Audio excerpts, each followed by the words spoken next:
মিডিয়ার যে ট্রায়াল শুরু হয়েছে বছর দেখিনি, শিবিরের কোন নেতাকে বিগত 17 বছর তো দেখিনি, জামাতের কোন নেতাকে রাজপথে।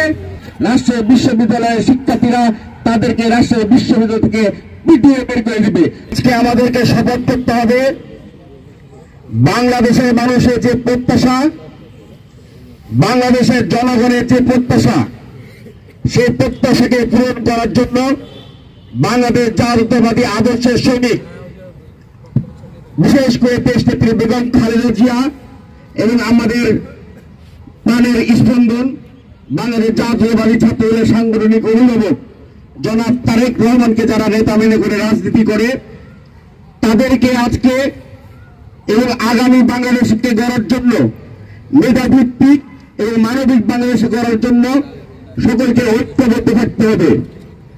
আপনারা লক্ষ্য করে দেখবেন যে বাংলাদেশে বিএনপি তথাকথিত জিয়া পরিবারের প্রতি মিডিয়ার যে ট্রায়াল শুরু হয়েছে, আজকে কোন একটি যদি ব্যক্তি অপকর্ম করে, সে ব্যক্তির অপকর্মের নাম না বলে তাকে বিএনপি যুবদল ছাত্রদল হিসাবে পরিচয় করে দিয়ে বাংলাদেশের জনগণের কাছে একটা বিভ্রান্ত তৈরি করার অপচেষ্টা করা হচ্ছে।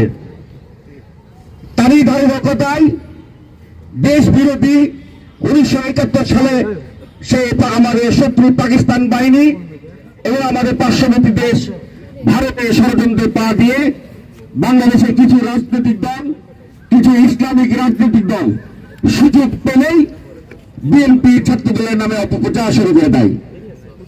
আরে ভাই, আমরা 17টি বছর দেখেছি বাংলাদেশের রাজপথে 17টি বছরে কোন রাজনৈতিক দলের যদি অবদান থাকে, সেটাই হলো বাংলাদেশ জাতীয়তাবাদী ছাত্র দল, বাংলাদেশ জাতীয়তাবাদী যুব দল, তথাকথিত বাংলাদেশ জাতীয়তাবাদী দল বিএনপি। স্যার, আমরা বিগত 17 বছর তো দেখিনি জামাতের কোন নেতাকে রাজপথে, আমরা বিগত 17 বছর তো দেখিনি শিবিরের কোন নেতাকে। আজকে বিগত 2004 পর্যন্ত জুলাই আগস্ট অভ্যুত্থানের পরে কি বা এমন হলো যে আপনারা নিজেকে বিএনপির অপবুদ্ধে অপপ্রচারে নিজেকে প্রতিষ্ঠিত করছেন? আজকে যারা মেয়র এমপি হিসেবে নিজেকে পরিচিত করছেন, আপনাদের বাংলাদেশের জনগণের প্রতি কতটুকু কন্ট্রিবিউট রয়েছে, বাংলাদেশের জনগণ আপনাদের কতটুকু চিনে? আজকে আপনাদের স্বৈরাচারী এই বিভ্রান্তমূলকের জন্য বাংলাদেশের প্রতিটি স্বৈরাচার বাংলাদেশে নতুন করে ষড়যন্ত্রের সুযোগ পাচ্ছে। আপনারা ফেসবুকে দেখবেন রাজশাহী বিশ্ববিদ্যালয় তথাকথিত সন্ত্রাসীরা প্রকাশ্য রাজশাহী বিশ্ববিদ্যালয়ের শিক্ষার্থীদেরকে হুমকি দিচ্ছে।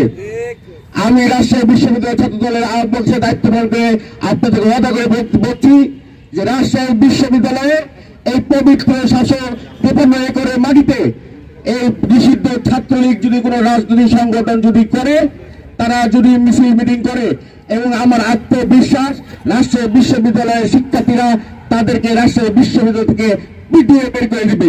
যদি পিটিয়ে বের না করে দেয়, আমি ব্যক্তিগতভাবে মনে করবো আমার ছাত্র রাজনীতিতে আমার ধারণার অনেক ব্যর্থতা রয়েছে।